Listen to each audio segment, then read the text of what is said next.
Hi, I'm Susan Fox. Searching for your first call is both exciting and nerve-wracking. In addition to seeking that place to which God is calling you, you have to think about salary and benefits. How much do you actually need to earn? What benefits are essential for you? When you begin to negotiate your first call, you may be surprised to discover the uniqueness of an ordained minister's call package. A typical package consists of cash salary, a housing allowance, professional expenses, health insurance, and retirement contributions. You'll discuss with the search committee vacation time, study leave, and even parental leave. It's not unusual today to agree upon a short sabbatical, such as 3 or 6 months, after a certain number of years at the church or institution. Now here is where clergy salaries get complicated. Unlike secular salary structures, for federal taxes, you are considered an employee, but for Social Security tax purposes, you are considered self-employed.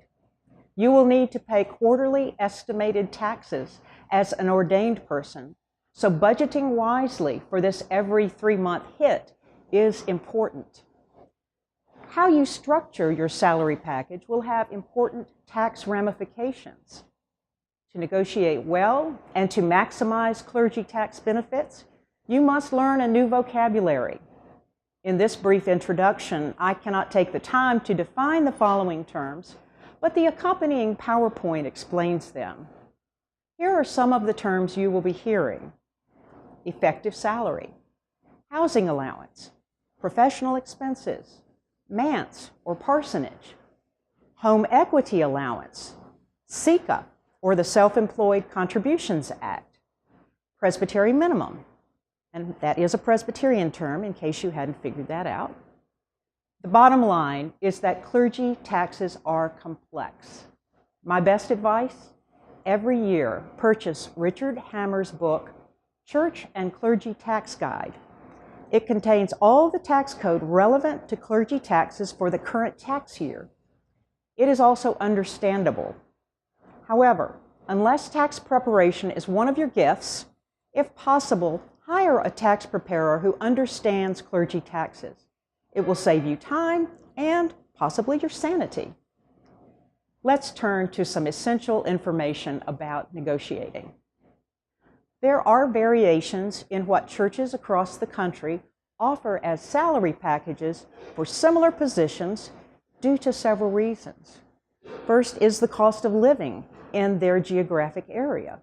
For instance, living in DC is much more expensive than living in Charleston, West Virginia. The size of the church and its budget usually make a significant difference too, as does the experience level of the pastor. Additionally, for Presbyterians, each presbytery has an established minimum salary that churches must pay their pastors. These minimums can be found on the PCUSA website. Other denominations, such as the United Methodists, also have required minimum salary amounts for each conference. Now, before you begin to negotiate a call, become well acquainted with the concept of effective salary. Effective salary is the total of cash and the housing allowance paid to you by the church or the institution. For Presbyterians and some other denominations, your benefits package is going to be a set percentage of your effective salary. Also, you should understand the unique clergy tax benefit connected to your housing allowance. Ordained clergy do not pay federal taxes on their housing allowance.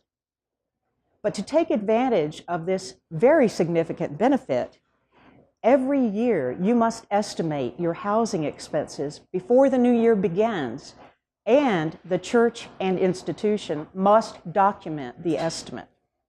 In a way, this is a gamble since you cannot predict all of the expenses that will come your way. If you overestimate the amount, you will have to pay federal tax on the overage. And if you underestimate the expenses, you can only deduct the amount you estimated.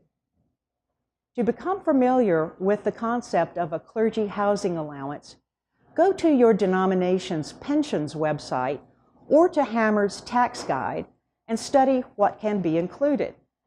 For example, the new lawnmower that you purchase, your rent or mortgage payment, even the furniture you buy for your house, your utilities, and any home repairs.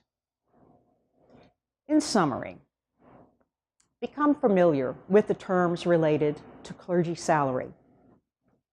Calculate your family's financial needs so that you know your bottom line salary requirement.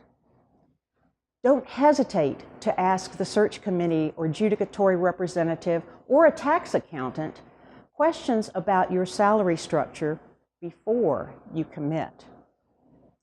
Study some sample call packages. You can find these in minutes of presbytery meetings that are published online or by Googling sample clergy salary packages. Understand the cost of living in the area where you are called. And of course, you should always approach the negotiation process prayerfully. Blessings on you as you seek your first call.